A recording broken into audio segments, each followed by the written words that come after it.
Hey everybody, welcome back to another episode of Hockey Talk TG. I'm Ty Glenn. You're listening to this on YouTube, Spotify, where you get your local podcast streaming platforms. So today we are going to recap the NHL awards, NHL drafts. Before we get into all that, I know this is a day that I usually don't do my episodes of the Hockey Talk TG podcast, but we got free agency tomorrow.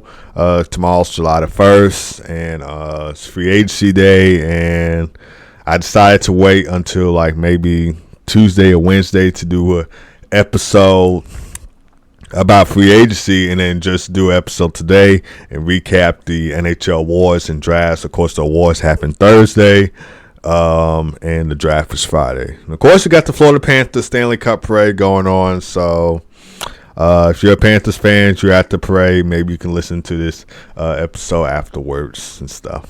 So I just want to touch a little bit on that before we get into the topics for today. So without further ado, we're going to go ahead and get started. So the NHL awards, it was only like four or five awards handed out, maybe 4 awards handed out at the NHL awards, and we're going to start off with the Calder Memorial Trophy, and Connor Bedard took home the Calder Memorial Trophy. Of course, that is handed out to the best rookie of the year, or just a little rookie of the year awards you would like to say. And as a Blackhawks fan, I am very happy that he won the award. He absolutely deserved it, and I hope the Blackhawks can, get better over time and start developing and become a great team. And it all starts with Connor Bedard. We just drafted Lesterstoff in the draft Friday, which I will touch on that later throughout this episode. And we're still in the rebuilding phase, and I hope it's worth it. And I hope our general manager, Kyle Davidson, makes the best decisions, because some of his decisions I really didn't like. Like, I believe we should have drafted Cole Eiserman, but like I said, I'll touch on that later throughout the episode. But we're going to focus on Connor Bedard for now. So he led all rookies in point scoring, and he also led them in goals with 22 of the year. He tied Brock Faber for assists among rookies. He has 61 points of the season, so 22 goals, 39 assists for 61 points in 68 games played. Of course, he was out for a while due to a broken jaw that he had. I think that was in January or February. He was nominated to be in the 2024 All-Star game, but couldn't participate due to the broken jaw. He was, technically he was there. He participated in I think it was the one-timers event that he participated in, but he could not actually play in the game due to that broken jaw that he had from that Devils player that was back in, I think, January or February. He is the 10th Blackhawks player to win the Calder Memorial Trophy, and the first since Artemi Panarin in 2016. Of course, other notable players that won it was Patrick Kane, who won it in during the 2007-2008 season, I believe. Ed Belfour won this once. And more Blackhawks players that I can't name right now, but those are just some, notable players that won the Calder Memorial Trophy. And like I said, as a Blackhawks fan myself, I'm very happy to see that Connor Bedard won the Calder Memorial Trophy, and I hope the Blackhawks can get better in the near future, and we'll see them in the Stanley Cup playoffs again, and hopefully they'll win the Stanley Cup once again, because we haven't won the Stanley Cup since 2015. But hey, at least I'm not a Leafs fan. Y'all haven't won a cup since 1967. But hey, I'm done dissing y'all. That was just a little joke right there. Anyway, moving on. So Nathan MacKinnon, he takes home the Hart Memorial Trophy and the Ted Lindsay Award Trophy. So absolutely deserving for Nathan MacKinnon. Of course, I kind of found this funny. Both Nikola Jokic and Nathan MacKinnon take home MVP awards of their respective sports. Of course, Nikola Jokic of the Denver Nuggets, Nathan MacKinnon of the Colorado Avalanche. And Nathan MacKinnon, he was second in the NHL in point scoring. He had 140 points in 82 games this season, so 51 goals, 89 assists for 140 points. Of course, Nikita Kucherov took first place in the NHL in point scoring. I think he had 144, if I'm not mistaken. I could be wrong, but I think it was 144 points he had this season. So he took home the Art Ross Trophy. Of course, that's given to the NHL player with the most points in the NHL at the end of the season, and that went to Nikita Kucherov of the Tampa Bay Lightning. He was a nominee for the Ted Lindsay Award, but didn't win it. Now going back to Nathan MacKinnon, so I kind of got a little sidetrack right there. So Nathan MacKinnon, he had a 35-game home point streak this season. He was fourth in NHL goals. Like I said, he had a 50-goal season. He had 51 goals, which both his goals and points were a career high last season during the 2022-2023 season. He had 111 points. He had 42 goals, 69 assists for 111 points last year. And this year was sort of a breakout year for Nathan MacKinnon, getting a career high and finishing second in NHL in point scoring. So, nice job, Nathan MacKinnon. All right, so James Norris Memorial Trophy, that went to Quinn Hughes of the Vancouver Canucks. He led all defensemen in points and assists this season for the Canucks. He had 92 points in 82 games this year, so 17 goals, 75 assists for 92 points of the year for Quinn Hughes, so congratulations. He is the first Vancouver Canucks player to take home the James Norris Memorial Trophy, and I think in the playoffs he had like 10 points before the Canucks were eliminated by the Edmonton Oilers in the second round of the Stanley Cup playoffs.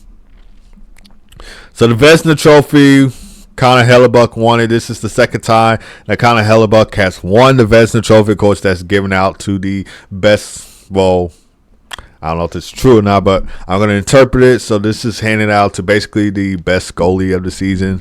That's how I see it. So this is the second time that Connor Hellebuck has won the Vezina Trophy, and the first since 2020. He also took home the William Jennings Trophy this year. And he's 37. He had a record of 37, 19, and 4 this season with a 2.39 goals against average and also with a .921 save percentage. He also pitched 5 shutouts this NHL season. So congrats to Connor Hellebuck.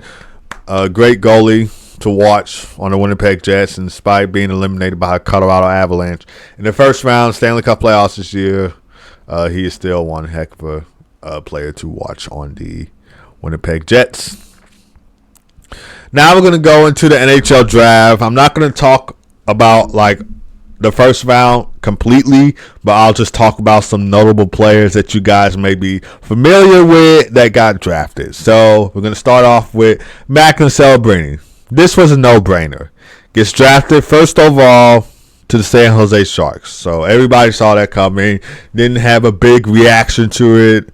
There were a lot of Sharks fans cheering on. Of course, the NHL draft was held in the Sphere in Las Vegas, and it was a really great draft to watch. I mean, you never seen the draft held in the Sphere in Las Vegas until just now. I mean, all around, it was like a really great draft, and it was like one of the best drafts I have ever seen. So, really, really great. So, yeah, Macklin Celebrini gets drafted first overall by the San Jose Sharks. He was third in NCAA with 64 points in 38 games as a freshman. So, 32 goals, 32 assists for 64 points for Macklin Celebrini. Of course, he played at Boston University. Wish he would have won the men's NCAA national championship before getting drafted by the San Jose Sharks, but at least he took home the Hobie Baker Award, which is awarded to the top player in college hockey or NCAA college hockey. NHL comparisons, I would say, would probably be either Austin Matthews, Nathan MacKinnon, or my favorite player growing up, Patrick Kane. And fun fact, all three of those players were drafted first overall in their respective drafts. So, of course, Austin Matthews in 2016. Nathan MacKinnon got drafted first overall in, correct me if I'm wrong, 2013. I could be wrong, but if I'm wrong, just reply down in the comments. But I believe it was 2013 that Nathan MacKinnon got drafted first overall. And, of course, Patrick Kane, I'm a Blackhawks fan. I should know this. He got drafted first overall in the 2007 NHL draft. So, yeah. All right, so Artem Lechesnov, hopefully I pronounced that last name right, gets drafted second overall by the Chicago Blackhawks. So, as a Blackhawks fan, I am not too upset with this pick. This is not a bad pick. This is one of the most variable moves. This is one of those moves that I kind of like by Kyle Davidson. So, like I said, not a bad pick. I do hate that he's not. I'm not talking about Kyle Davidson, by the way. I do hate that Kyle Davidson is not making those big time moves like you see other NHL teams making. So this is one of the best moves by Kyle Davidson. I do like. Most of the stuff that he does, I'm not really impressed by or don't like, because we should be going big. We should be going strong. And Blackhawks fans, including myself, want the Blackhawks to be better and be in the Stanley Cup championship and be a Stanley Cup team once again. I understand that we're in the rebuild, but come on, Kyle Davidson, you got to go big or you go home. And I feel like drafting Cole Eisman would have been a really huge pickup for us. But instead, he gets drafted to the Islanders, which I'll touch on that later on throughout this episode. So, like I said, Lechesnov, hopefully I pronounced that last name right. That's not a bad pick. I really do like this pick, and we need some defense on the back end. So, really great pick from Kyle Davidson. Of course, he was named the Big Ten Defensive Player of the Year, and he played at Michigan State University. He's kind of a big guy. He's 6'2", he's 205 pounds, so he's kind of a big guy right there. He ranked second among NCAA defensemen, and he's tied for ninth among all college hockey defensemen, I would say, with 35 points. So 9 goals, 26 assists for 35 points. NHL comparisons, it will either be Victor Hedman, Roman Josi, or Shea Theodore. One of those three. Okay, so the Ducks, they draft Beckett Senek. Hopefully I pronounced that last name right. They draft him third overall in the 2024 NHL draft. Of course, he was shocked to see that he went third overall in the NHL draft. But, hey, you got to expect the unexpected. So he played for the Oshawa Generals of the OHL, Ontario Hockey League right there. He has 68 points in 63 games this season, so 27 goals. 41 assists for 68 points this season with the Oshawa Generals. He is an all-round type player, all-round 200-foot player with positive work ethic on both ends of the ice. So he can really do it all right there. And really excited to see him on the Anaheim Ducks. Of course, the Ducks are a young team too, kind of like the Blackhawks and the Sharks. Well, mostly the Blackhawks. I can really say the Blackhawks because I'm a Blackhawks fan. So they're kind of a young team too. They're also in the rebuilding spot. Mason McTavish, Trevor Zegras, got all the young guns out there. The Anaheim Ducks. And Beckett Senek takes his place right there, going third overall in the 2024 NHL draft with the Anaheim Ducks.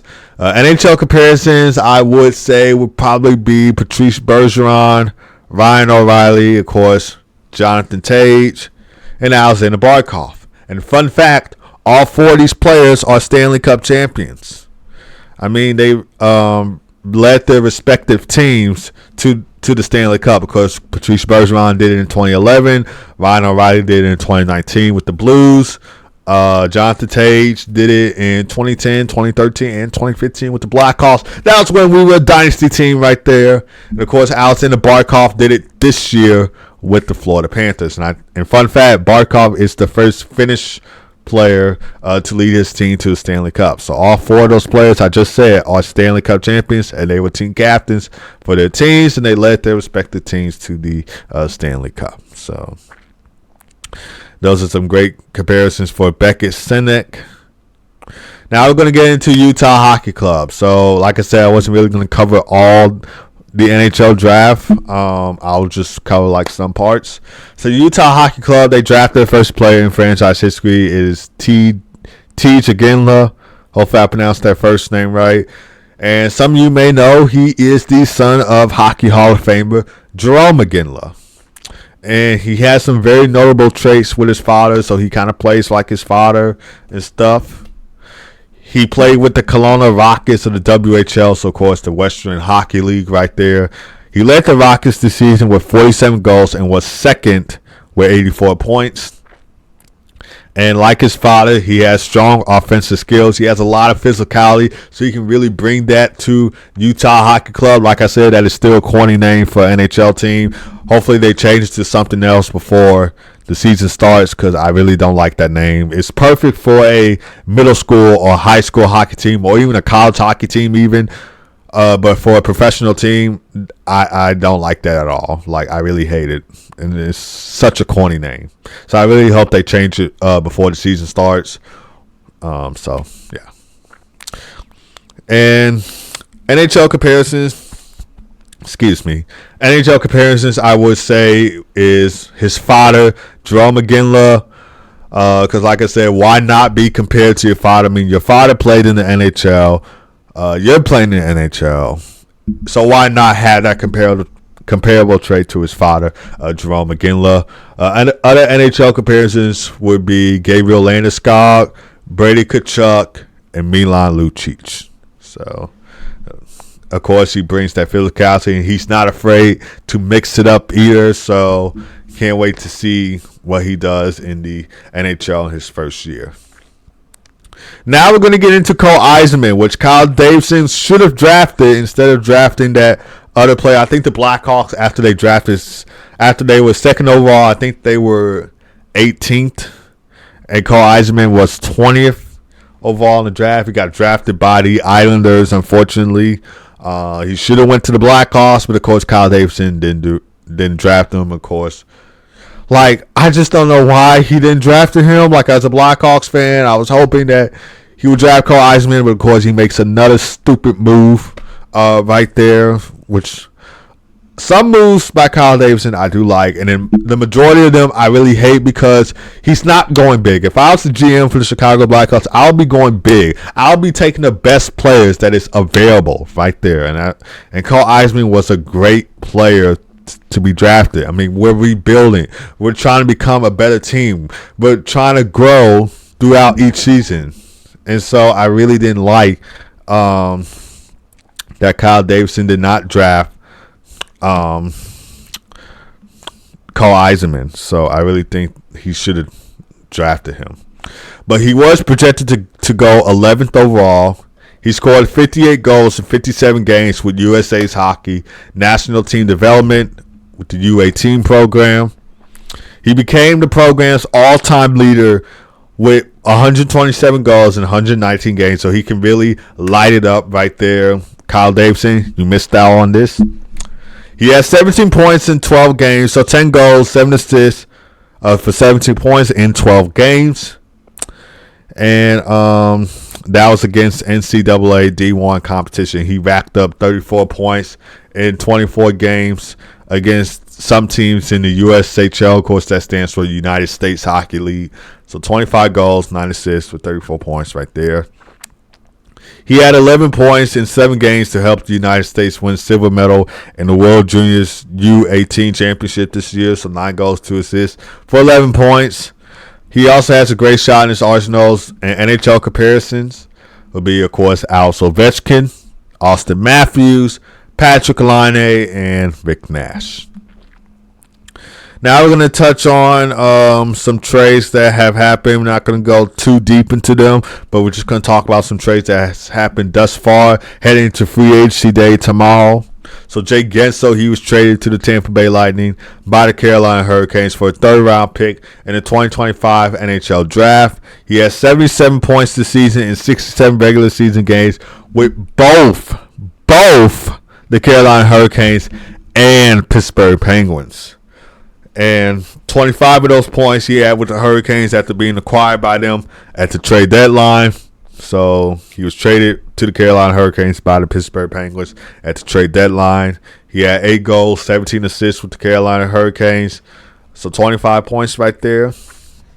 And throughout the Stanley Cup playoffs, He had 9 points in 11 Stanley Cup playoff games, so 4 goals, 5 assists for 9 points right there for Jake Guentzel. Of course, some other trades that has happened throughout the season. Not going to touch too big on them. Well,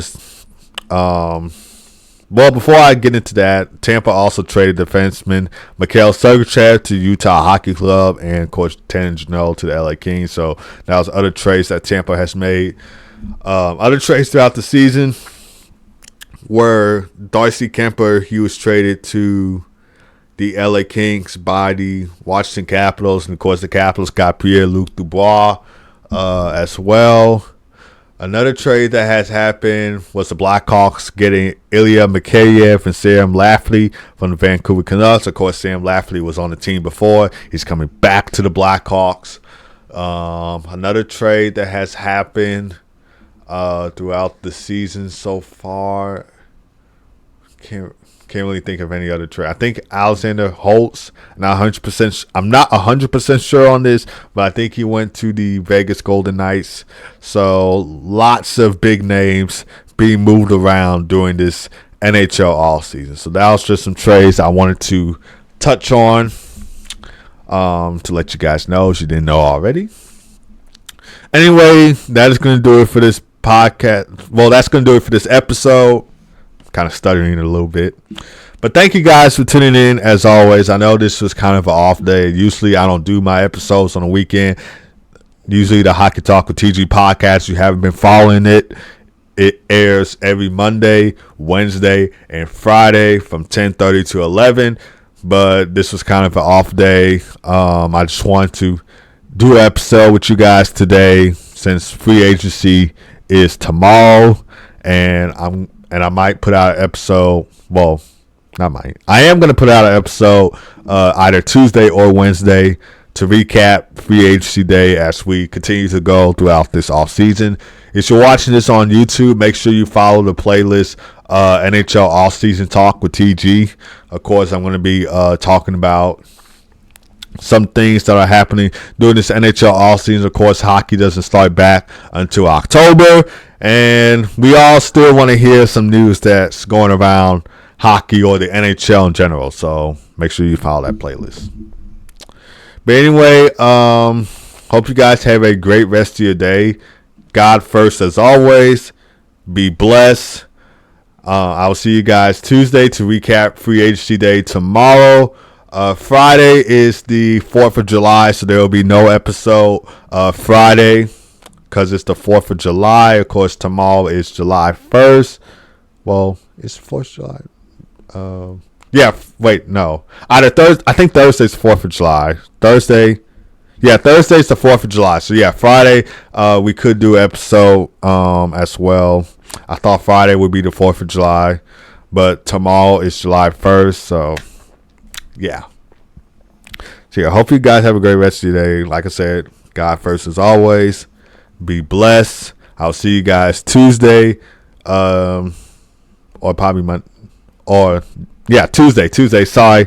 I'll see you guys Tuesday to recap NHL free agency day. So of course there will be no episode Monday, but there will be a episode Tuesday to recap it all. And peace.